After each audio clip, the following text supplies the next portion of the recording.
Great. Well, turn with me again to Revelation 13, and we're going to learn about two characters that are in this text, and I call them the demonic duo.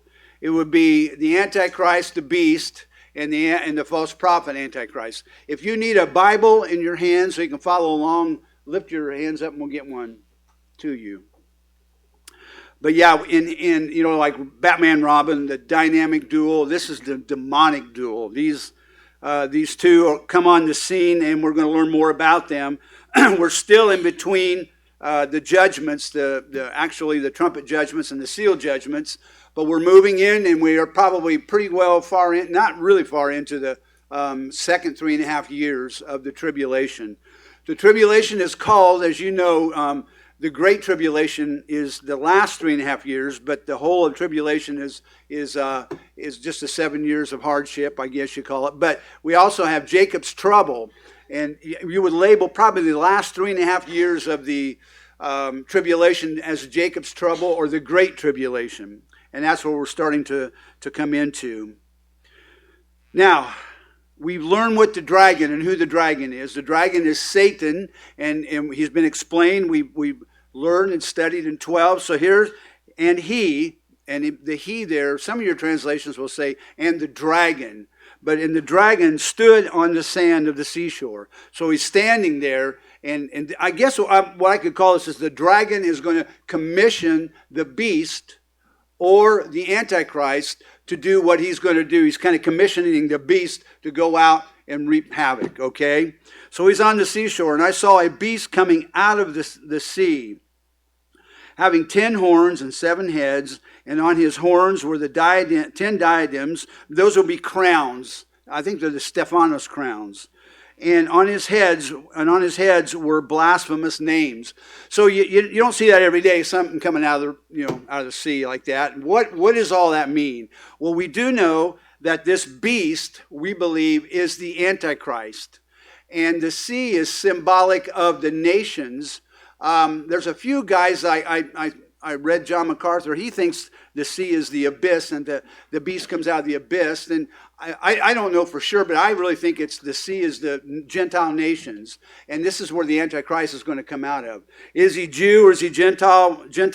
We'll get into that in a moment. But it's a hard one to figure out, really. I studied both ends of it, and it's pretty crazy. But he said he saw this beast coming out of the sea. So coming out of the nations, this beast, and again, Satan's ordaining the Antichrist to give him his power. A lot of people think that the beast or the popes and the Roman Church as Antichrist, they will look at that. And so that's one that I don't adhere to. Antichrist, another one would, like I say, MacArthur said he felt like the sea represents the abyss. And, who am I to say? He's more studious than I am. But then the beast, the Antichrist, he's also known as one of the 7 heads that are on this particular beast here. And but I do believe he comes from the European market, or not market, but the European countries and nations. And he will probably be a Gentile. He could be Jew, and the people that think he might be a Jew is that in Daniel 11, chapter 11, 36 through 39, he talks about the king who magnifies himself, and he shows no regard to the God of his fathers. Now, I think it really should be the gods of his fathers, but I'm not totally sure. But this word God is Elohim, and that's why a lot of people think, well, this is a Jewish person. If he comes from the Jewish heritage, he would call God Elohim. But still, that's not a really good argument as far as I can tell. So where does he come from? I'm not totally sure. He could be Jew, could be Gentile. I'm leaning more. I just go back and forth, so I vacillate. I don't have any real answer on that one. Sorry about that. But we do know the beast is spoken of in Daniel chapter 7, and it talks about the 4-headed monster. It's the beast, which would be the Babylonian Empire, the Medo-Persian Empire, the Grecian Empire was Alexander the Great, and the Roman Empire.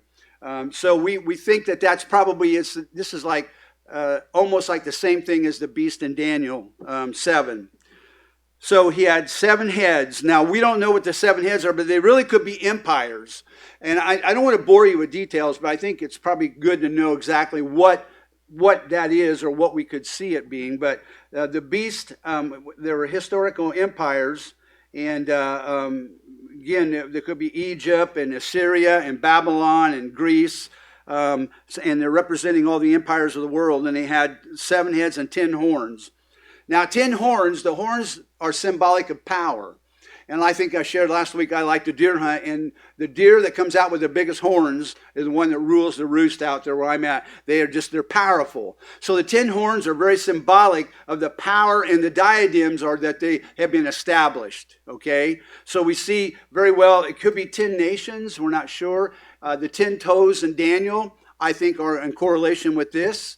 And it could be a weakened Roman Empire, because the feet are made of iron and clay, and then of course the stone rolls from the mountain and crushes this big statue. So, but the beast is mentioned 26 times in Revelation. So we're not looking for the Antichrist, but we are looking for the Christ. But it's good to know some of the story behind what we're reading. The Antichrist is only used by John. And he uses it on 4 different occasions. 1 John 2:18, he said, "You've heard that the Antichrist is coming." That Antichrist is with a capital A. That is the Antichrist. But even now, many Antichrists have appeared. From this, we know that it is the last hour. So there are more than one Antichrists, and I'll get into that in a moment, but there's only one Antichrist. Verse 22 of John, that what he does, he denies that Christ is the deity.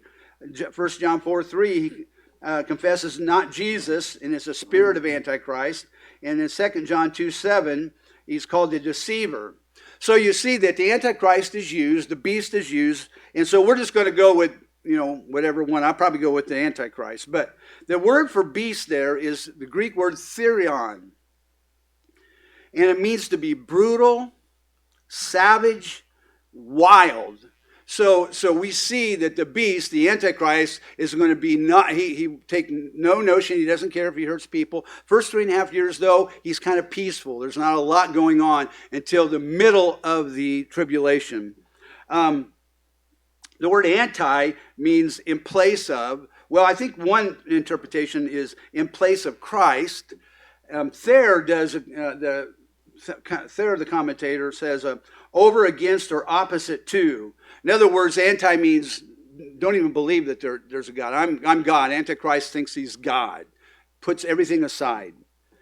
The Antichrist will be a global political leader especially during the last 3.5 years. He will be the whole time. And the beast, number 2, which we see in chapter 13 and 11, he would be the global religious leader. Kind of like, we got the Holy Trinity and the Unholy Trinity. The dragon, the Antichrist, and the false prophet. So, let's read on 2. And the beast which I saw was like a leopard. And a leopard was basically compared to, actually, I think it was a leopard that was compared to the Greek army. And what happened, they were so fast, and when they took over, Alexander the Great conquered the known world, supposedly. What happened, he did it so fast and so agile that he's compared in Daniel and in here, I believe, as the Grecian Empire. And he had feet like a bear. That would be the Medo-Persian Empire. Those guys were really fierce, and they were stable in what they were doing. And then we have also the mouth. It had a mouth like a lion, and the lion represents Babylon, that empire. It was fierce and had an all-consuming power. Babylon probably affected the culture of the world more than any other empire. They all had had a lot, not good effects on the culture, but Babylon has a lot of effects on our culture today even. So here we got this dragon, and he gave them his power. So right in the latter part of the verse, and the dragon gave him his power and his throne and his great authority. So now Satan is giving and commissioning again the beast, the Antichrist, and he has all this power. He will have great power. The false prophet will also. And then he said, I saw one of his heads as if it had been slain, and his fatal wound was healed, and the whole earth was amazed and followed after the beast. So somewhere down the road in this time, probably middle of the tribulation, the Antichrist receives a fatal gunshot to the head. Now, I don't know if it's a gunshot, but it's a fatal wound to the head. And actually, I do believe that he actually dies and he raises again. I don't think it was a mock killing like they were trying to fool. I think he definitely died and came back to life again. And I think a lot of your commentaries will hold to that. I look at this and I think, okay, Lord, if he died and came back to life again, people are going to really look at that as some kind of miracle. People are following people nowadays, and they, some of the things that go on under the name of Jesus Christ it worries me. It concerns me, because we could be the church can be desensitized to what really is going to happen. So we see that one of his heads had been slain, and they actually began to worship him. So when you see someone coming back from the dead, you're going to do something. You're going to worship that person, or at least they got your attention. This guy also is called by Isaiah 11:4 the wicked. It sounds like a movie, The Wicked. I just thought, And then 2 Thessalonians 2:3, Paul calls him the man of sin, or the son of perdition. Daniel calls him the little horn, which I believe he's the little horn that uproots the three horns. In Daniel 8:25, let me just read that. Do we have that up there?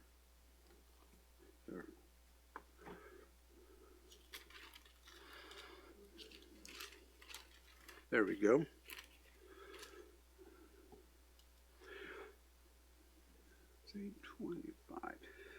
And through his shrewdness, he will cause deceit to succeed by this influence. And he will magnify himself in his heart, be very, very like the top narcissist of all time. And he will destroy many while they are at ease. And he will even oppose the prince of princes, but he will be broken without a human agency. So we see that there's different ways that names that he's called, but he receives this fatal blow, and I think that's going to be a kingpin where he really starts pulling in and taking power. There's a lot of there have been a lot of, I believe, antichrist in the past. Nero, remember Nero? He was they thought he was the antichrist. We looked at Hitler, and the Jewish race thought he was the antichrist. He was an antichrist, but he wasn't the antichrist. And Stalin, who killed 30 million of his own people, I mean, he really dwarfed Hitler. I mean, that's pretty bad. And so they thought he was the Antichrist. Mussolini, they thought was. Well, there's a modern, we look now today, and Klaus Schwab, I'm not saying he's the Antichrist, but I think his little henchman, his name is Yuval Harari, and he's kind of like a spokesman for Klaus Schwab. And I listened to some of the things he said on this video, and we're going to pull out a little sector of it. And I want you to listen really closely what he's saying. I've heard it before, but the more I hear it, the more my ears are going, oh my gosh, this little guy, he's not the Antichrist, but I think he's closer than a lot of people that I've heard. So put that little clip up there. We now see mass surveillance systems established even in democratic countries, which previously rejected them. And we also see a change in the nature of surveillance. Previously, surveillance was mainly above the skin. Now it's going under the skin. Governments want to know not just where we go or who we meet. Above all, they want to know what is happening under our skin. What's our body temperature? What's our blood pressure? What is our medical condition? Now humans are developing even bigger powers than ever before. We are really really acquiring divine powers of creation and destruction. We are really upgrading humans into gods. We are acquiring, for instance, the power to re-engineer life. Humans are now hackable animals. You know, the whole idea that humans have, you know, they have this soul or spirit and they have free will and nobody knows what's happening inside me. So whatever I choose, whether in the election or whether in the supermarket, this is my free will, that's over. I mean, all this story about Jesus rising from the dead and being the Son of God, this is fake news. Stop it. You hear that? That's fake news, is what he said. That man is now tapping into some sovereignty and that we are going to be gods. Now, this guy isn't kidding around. They're all messing around with AI and a lot of the computer stuff, and it's like, it's pretty amazing what's going on. Especially if you look at AI and some of the things that AI are doing. I watched a little thing on AI, and they had a conversation between two AI robots, and they literally were talking on their own. This is what they said, but that they want to take over the human race. It said it really quick, and it's like, and every little robot had this little thing that they said that it's causing the guy at Google who had developed it quit because it scared him to death. And I just heard just after the service that the holograms now that are out there, they're actually taking consistency, and you can reach out and touch them. The holograms. Now, I didn't know that. So I'm behind on a lot of things, but some of the things I'm okay on. But it's crazy what's going on with the mark and what's going on with the fake news. The fake news is calling us fake news. That's crazy. So, but yeah, I wanted to bring that to your attention. I thought it was interesting. And it said, I saw one of his heads that was hit, and they followed after the beast, verse 4, and they worshiped the dragon. And I underlined that because I thought they actually know who the dragon is. I think some people are well aware that it's Satan, and actually could be Satan worship, satanic worship. They actually worship the dragon, and because he gave to the beast, he gave authority to the beast, and they worship the beast, saying, who is like the beast and who is able to wage war with him? Who is like the beast and who can wage war with him? When I heard little Yuval say all that, I'm going, you know what? They're loaded for bear. They're ready, and we're walking right up on the very cusp, the precipice of the second coming of Jesus. It is so close. Now, if it isn't, I always make this kind of, tell you that I'm not sure what when it's going to be, but I do believe that we're in the season where Jesus talks about no one know the day or the hour, but you can know the season, and we're way into the season. So this assassination attempt really kind of boasted him up, and he gave the power to the beast, and he says, the latter part of the verse, who is like the beast and who is able to wage war with him. So it's going to be pretty horrendous. The saints, the tribulation saints, they'll have a hard time. There are three people groups that we're concerned about in Revelation. One is the church, the saints, the Israel as being the Old Testament saints, the church being the New Testament saints, and then the saints that are in the tribulation, which they call them tribulation saints. And they're going to have a very, very difficult time, but they will win. And I just want this to be an up for you guys. Think about if you're being persecuted, maxed out, and you lay claim that you still believe in Jesus, no matter what you do. And they're going to cut their heads off. They're not going to electrocute them. They're not going to shoot them. They're going to actually cut their heads off, which is really pretty gnarly. I mean, you cut someone's head off, and he's trying to make a statement. The Antichrist is, don't mess with me. And you know what? The church continues to grow, and the church will continue to grow. We will have victory, and we'll see it. And there was given him a mouth speaking arrogant words. Didn't you just hear them right there? Just fake news about Jesus. And blasphemies, and the authority to act for 42 months was given to him. So for, again, 3.5 years, he's going to come out in this new power of resurrected Antichrist. And it was given to him to make war with the saints and to overcome them. and the authority over every tribe and people and tongue and nation was given to him. So, you're thinking, wait a minute, I thought the church doesn't go down. Jesus said, I'll build my church and the gates of hell will not, prevail against it. These are tribulation saints, and they will be wore down, and they will have a difficult time. But I can tell you what, they will still stand for Jesus. They're tough old birds. Well, I'm looking at their faith compared to what we got to go through, guys. They're standing up, and they're going to walk through tribulation, and they won't be able to buy, sell, anything, eat. They're going to have to hide from the Antichrist police. We don't really know the whole scheme of what they got to go through, but it's not like I go home after this and I kick my feet up and watch a football game and eat lunch, and they don't even have close to the luxury of doing things like we get to do.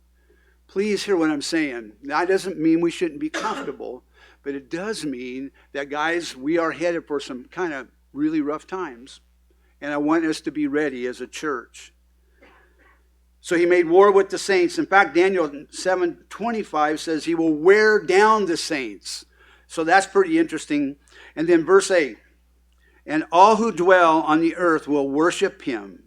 Every one whose name has not been written in the foundation of the world in the book of the Lamb, in the book of life of the Lamb who has been slain. Now, that book of life primarily goes like this. I believe that when we first are created or whatever, but our names are written in the book of life. And not until that day that you make a commitment to Jesus Christ, and that day when you say, Jesus, be my Lord and Savior, but that your name is written in there. But if you deny that day, it says you'll be erased out of the book of life. And I don't want to get into all that, but I do believe the book of life is got everybody in it. Because God says, for God so loved the world that he gave his only begotten Son, that he whoever believeth in him shall not perish, but have everlasting life. That it's not God's will for any to perish, according to Peter. And according to Timothy, that he wishes all men to be saved. So, if that's so, our names are written. We, from the get-go, till that time we make the choice to receive Jesus or deny him. That's why I believe that God has given us free will. I believe he's sovereign, even in giving us his free will. So go figure that one out. Anyone has an ear, let him hear. And so anyone has an ear, let him hear, and let him hear. If anyone is destined for captivity, this is an interesting comment. To captivity he goes. If anyone kills with the sword he must be killed. Here is the perseverance and the faith of the saints. So I believe in the perseverance of the saints. And basically, if you're destined and you've not made a commitment to Jesus, you will be held captive, is what he's saying. And anyone who kills with the sword will die by the sword. And so that's kind of a self-explanatory. So we got a little bit of a view of the Antichrist. And I want to get into the 11th verse here and talk about the false prophet. And I saw another beast coming up out of the earth, and he had 2 horns like a lamb, and he spoke as a dragon. So the word another there is the Greek word allos. Allos means another of the same kind. Like, I'm a male, Joe's a male. We're the same kind, we're males, but heteros means, it's another word for another, means another of another kind. Why I'm saying that is because this beast is of the very nature of the unholy Trinity. He is the false prophet. So he's just like, he has that same spirit. And he came out of the earth, and he had 2 horns like a lamb, and he spoke like a dragon. Now, what are the 2 horns? Well, the 2 horns really, John Corson says it's a testimony. But I believe it may imply that the false prophet will be also a false Christ masquerading as the true lamb. He appears to be gentle, unlike the Antichrist, who is killing and destroying. So he'll kind of come on the scene and be gentle, and they're going to go, oh, this could be different. He knows he's hooked up. They know that he's hooked up with the Antichrist, but he's more gentle. The authority, and it also could mean that he has authority in both realms. In other words, in the political realm and in the religious realm. but we see that he's another beast, and this one comes out of the earth. And so that's why I think we look at this and find out that he's the false prophet. And he exercises all the authority of the first beast. So he does everything the first beast does, and he will even do more as far as false wonders. And in his presence, and he makes, in his authority of the first beast in his presence. And he makes the earth and those who dwell in it worship the first beast whose fatal wound was healed. So this guy is going to be promoting, it's like John the Baptist saying, I'm not the Messiah, but he is. And he's going to really promote the worship of the beast. He will be, part of that false prophet that adheres to the beast and gives him praise. So, and he performs great signs, underscore that, so that he even makes fire come down out of heaven to the earth in the presence of men. So this guy will do really great things. I mean, he likes great miracles. He's got powers, it says in Thessalonians, to do miracles and to heal and do all that. And that's why I'm really concerned when I see in the body of Christ, and I see a lot of things that happen. You'll watch the TV and you'll see maybe some miracles happen on TV, and some people lay claim. And I just want to tell you a story I heard. There's a guy, I don't even know who he was, so they didn't tell me the guy. But he's a Christian. He goes overseas, and he takes tours, and he pulls up in a limo. And when 1,000 people are at this spot where they're all in this tour, it's a great big tour. They have about 1,000 people that come. And what happens is he preaches, and a whole host of people get saved, and miracles happen. So the Israeli people said, and I think it was the police, they wanted to stop at every one of the stops and see what was really going on.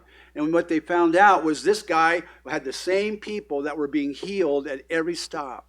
He was over in Israel, and he pulls up in a limo, gives this message, people get healed, and none of them are real. It's all fake.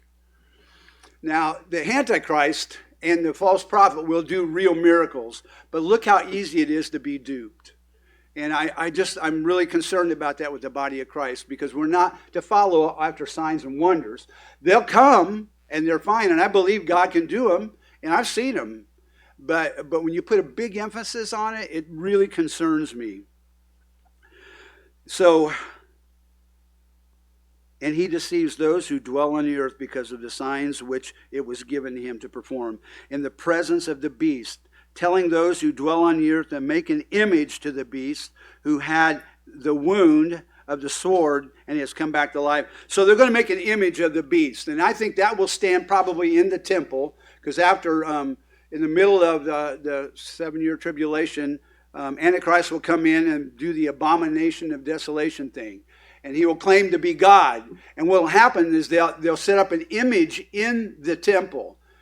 And, as Daniel says, that when you read Daniel, that getting closer to the end times, a lot of the things in the Bible will make more sense. Well, I didn't know what an image could be. It could be a hologram. But I look at the AI thing, and I very well could be just some kind of AI robot that's demon-possessed. I don't know. But that will go in there, and they will make an image, and the people will worship that image right in the temple of the beast. Why he does that, we'll have to wait till the second chapter when he writes Revelation 2. No. But I do know that what we're waiting on, guys, now is just to see the unveiling of more and more of the persecution that's going to happen to the church. And I don't want to sound negative, but that is exactly what's going to happen. In verse 15, and there was given to him breath to the image of the beast, that the image of the beast might even speak and cause many as do not worship the image to be killed. So they will swear allegiance to the beast or the image. If they don't swear allegiance, then they will be killed. And he causes all, the small and the great, and the rich and the poor, and the free men and the slaves to be given a mark to their right hand or on their forehead. So we know this is to be in the mark of the beast, 666. He says, and he provides that no one should be able to buy or to sell except the one who has the mark, either the name of the beast or the number of his name. So just with that verse, I do believe that the mark is going to be an actual visible, literal mark. Some people say it could be chips. Well, it could have a chip. I don't know. They're doing stuff with chips now, but I do believe there will be a mark, because I can't help but to think that it's a literal mark. Maybe it's got stuff in the ink. I have no idea. But then he says, here is wisdom. Let him who has understanding calculate the number of the beast, for the number is that of a man, and his number is 666. Okay, so how do we derive at 666? The Hebrew alphabet has a number for every word in the alphabet. And so how we get 7 being the number of wholeness and perfection is God created the heavens and the earth, and on the 7th day he rested. So we know that as being complete and whole. But the number 6 is the number of man. And when you see 666 in 3 of them in order like that, it's man trying to exalt himself as God. You know, it's like the Trinity of man, except it's just man, man, man. And he's trying to exalt himself. So we see that this actual mark will be on the person, but I do believe there's more to it than that, as far as there's got to be some way that they can calculate your address and where you live and how much is in your bank account. But all will receive it on their right hand and their forehead. Now, 10 years ago, this is 10 years ago, a $2.26 million contract the government did with the Air Force. And what they did, they developed this thing called ADSX, Applied Digital Solutions. And it's based in Florida. Now, this is 10 years ago. It's been probably beefed up since then. And we do know that with that, they have given families chips to follow them like they have dogs. They have chips that they can know where their money goes. But back then, 10 years ago, 10,000 troops have had a microchip in their right hand, and they were being traced by a satellite. Now, this is 10 years ago, so you got to think ahead. What they could do with that chip was 180 miles in space. They can determine their heart rate, their blood pressure, their blood temperature. They could determine where they're at any given time from a satellite. So think about that and what we got going now. And in China, they said they can trace everybody. Your phone, probably everywhere you go, that phone knows where you're at. Someone knows where you're going most of the time. That's creepy. That's really, really something. And I thought, Lord, and it's interesting too, because when we see this kind of coming forward, guess what, guys? You will not get the mark. None of us, I've taken the mark. Maybe I've taken the mark and I'm going to hell. No, that's not going to happen until midway in the tribulation. And you guys won't be here anyway, right? Can somebody say right? Yeah. Right. All right. I mean, I hope not. I hope that the teaching of God's word has penetrated your heart. And so, but I just look at this, I'm thinking, Lord, we're getting so ready. And it's more exciting than it is doomful. Although, it's kind of like, it's kind of bummy when you hear all this stuff. But I know that God is getting us ready. And I wanted to share something out of Daniel. And I'm not going to teach out of Daniel, but it really struck me this morning when I was getting ready in Daniel. And Daniel 12, if you want to, you can turn there and follow with me. You guys got the short version of what I said this morning right there. So I wanted to get to Daniel and just kind of... So Daniel 12, verse 1.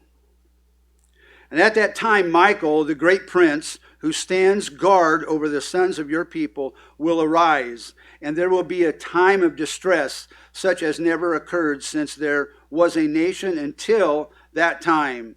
And at that time, your people, everyone who is found written in the book, will be rescued. So the good news, guys, is that we're going to be rescued. We're going to be out of here. And this is what Daniel's trying to say, but he does go on to saying too, and many of those who sleep in the dust of the ground will awake, these to everlasting life, but the others to disgrace and everlasting contempt. Talking about the rapture, okay? Now, and those who have insight will shine brightly like the brightness of the expanse of heaven, and those who lead the many to righteousness like the stars forever and ever. And I want that to be an encouragement to you. And those who have insight will shine brightly. God wants to give you the insight that where you're at with your walk with the Lord, this is going to influence a lot of people. And we don't have the luxury of just kind of putting things off anymore about sharing our faith. I think God's getting in our face and saying, you guys, it's urgent. And you will shine brightly like the brightness of the expanse of heaven. That's good news, because I want to. And usually in the face of persecution and hardship, the real metal comes out in people. Did you know that? What's in your heart will be brought out by the hardship and suffering that you go through. They say people right before they're dying, you hear some of them cursing God, or they're scared to death, and you hear people going, they're seeing Jesus, and what comes out of your mouth toward the end of your life is what's in your heart. And I've been around where people said that, man, I've heard people say, I see Jesus, I see Christ, and I have such peace, I'm fine. I'm going to be with Jesus. And so I do believe that God's getting us ready for that time. But I just love, they shine brightly. But as for you, Daniel, conceal these words and seal up the book until the end of time. Many will go back and forth, and knowledge will increase. So what he says is going to be, a lot of these things are sealed up. But with the unfolding of time and the knowledge, guys, we can, at a button, we can get anything we want and Google it, and knowledge is at our beckoning at any time. And I think right now what's happening is that through time, see, we would have never known that the two witnesses could be seen by the whole world. Luther was kind of, if you remember Luther, when he read that passage, he thought, oh man, that can't happen. The whole world can't see those two witnesses. But we know now by satellite it can happen. And we know now that AI, that can happen where the image is in the temple, that by time we understand the scriptures a little better. And I think through time God is showing us this is what's going to happen as we see it unfold, and we're grabbing some knowledge that we wouldn't have had and known a few years back. Then I, Daniel, looked, and behold, the two others were standing, one on this bank and one of the river, and the other on the other bank of the river. And one said to the man dressed in linen, who was above the waters of the river. So one of those angels was walking on water. How long will it be until the end of these wonders? How long is it going to be? I don't know if you guys have been thinking about it lately, and I'm sure you have, but as you see everything unfold politically and all the immoral things that are going on, I think, how long, Lord? How long will it be before you just take us home and you put an end to all this? And if you're not longing for that, then I don't know what you're longing for. We long to God to come and take us home. I long to see the wrongs made right. I haven't seen some of the movie on the trafficking. I forget what it's called, but Sound of Freedom. Yeah, Sound of Freedom. But a lot of people have said that they really have been touched by that, and that what's happening is people are becoming more aware. I've always been aware of it, so I'm not taken back by the movie as much as that. I do know that I think it needs to get out for people to know that that's what's happening in our world today. And how long, Lord, would this go? Right now, as we sit here, there will be a number of young girls violated because of their sex slave trade market. That right as we speak. And what can we do? We sit here, we sit here and we learn how we can reach the lost. If anything were going to come out of my heart when I was going to die, it would be, Lord God, I want you to be glorified in my life, and I want people to be saved and discipled. I want people to know Jesus, and then I want them to know how they can serve him and love him. And so But verse 5, then I, Daniel, looked and he saw these two others. Let's go to 7. And I heard the man dressed in linen who was above the waters of the river, and he raised his right hand and his left hand toward heaven. And he swore by him who lives forever that it would be for times and a half a time, which is 3 years, 3.5 years. And as soon as they finish the shattering the power of the holy people, these events will be completed. And it's kind of shatter the power of the holy people. Again, the saints of God will really suffer through this time. It'll be a very difficult time, but God's going to bring them through. And I know that God's going to take us through. I'll just tell you this. I've had more warfare in the last 2 sermons than I can even tell you. And I just got a letter from someone.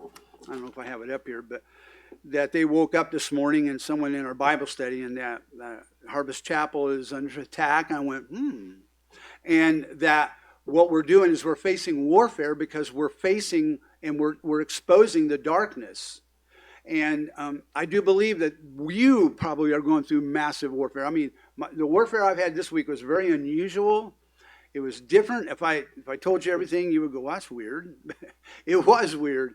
God has sustained me through it, but there's been some battle going on, a lot of battle. I do believe God is trying to wake us up, and He wants the church to be pure and to be righteous and right, and we can be. But it has to be through brokenness. It has to be through trials and hardships. And I do believe it's going to pick up in these last days. And so I've seen it like throttling. But shattering the power of the saints.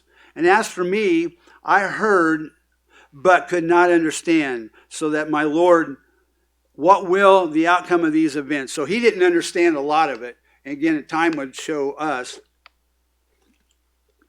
And he said, go your way, Daniel, for these words are concealed and sealed up until the end time. So guess what? It's being unsealed. Not all of it, but a lot of this is being unsealed, and we're starting to see it come to fruition.